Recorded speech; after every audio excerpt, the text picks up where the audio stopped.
Switching gears now to the legislative session. Today is day 39 of this year's 105-day legislative session. We have an update on our agency request legislation.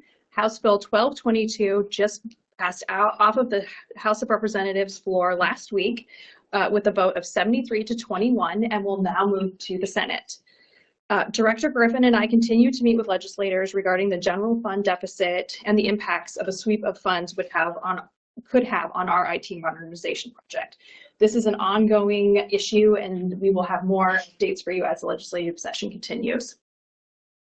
Finally, we have 7 bills that have been introduced this year that are specifically related to gambling. They are before you today to consider to either support or oppose. And just for your reference, our agency remains neutral on legislation unless the commission decides to take a position. Additionally, I do want to mention that bills introduced this year, even if they do not receive a hearing, they can come back during the 2026 legislative session. So they are before you today if you would like to take a position or not, so that if they do come up for a hearing, staff knows how the commission would either like to support or oppose and can let legislators know. So the first bill is House Bill 1362. This bill would create a gambling diversion court pilot program. It would establish eligibility standards and requirements for the treatment program and would allow the court to discharge a conviction for an individual upon completion of the diversion treatment program.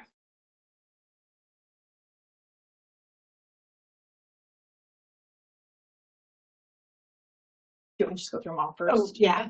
Oh, sorry. I didn't know if you wanted to take it. Okay. House Bill 1364 would increase the gross revenue threshold for unlicensed bingo, raffles, and amusement games conducted by charitable and nonprofit organizations from $5,000 to $15,000.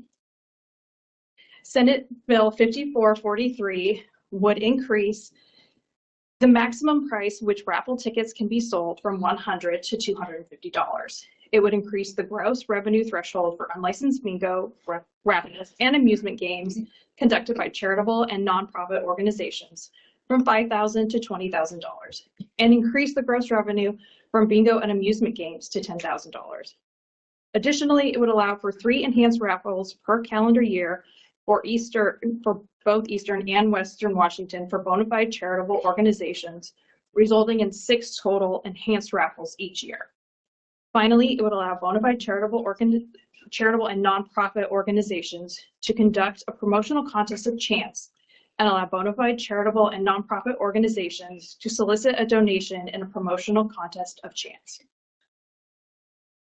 Senate Bill 5512 would allow for centralized surveillance system monitoring in house-banked card rooms. This is designed to ensure gambling is conducted in an honest, competitive, and safe environment. The proposal of this surveillance system is to, in a way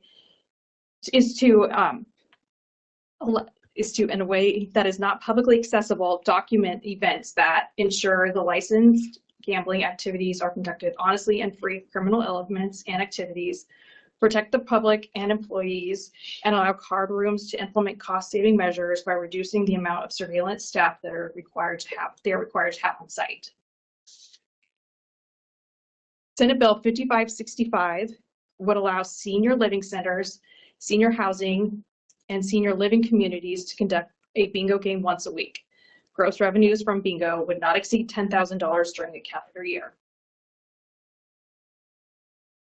Senate Bill 5285 would allow cities and counties to authorize a 0.1% sales tax to fund additional law enforcement officers. It would additionally require the Criminal Justice Training Commission to provide at least 27 basic law enforcement officers training classes each year.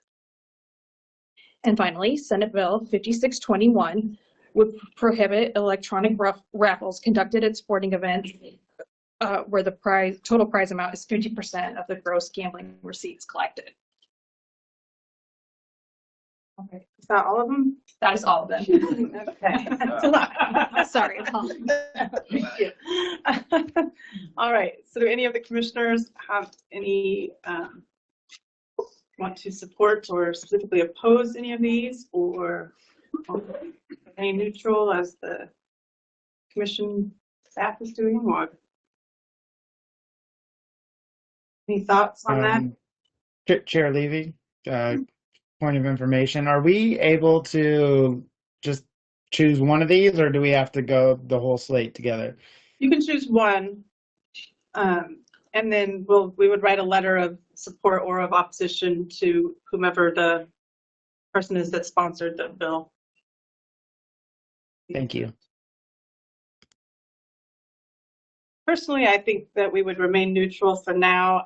If any of them come back next year, I would like them brought back in front of us again next year, though, rather than just using a decision today for future, just in case things could change over the following year.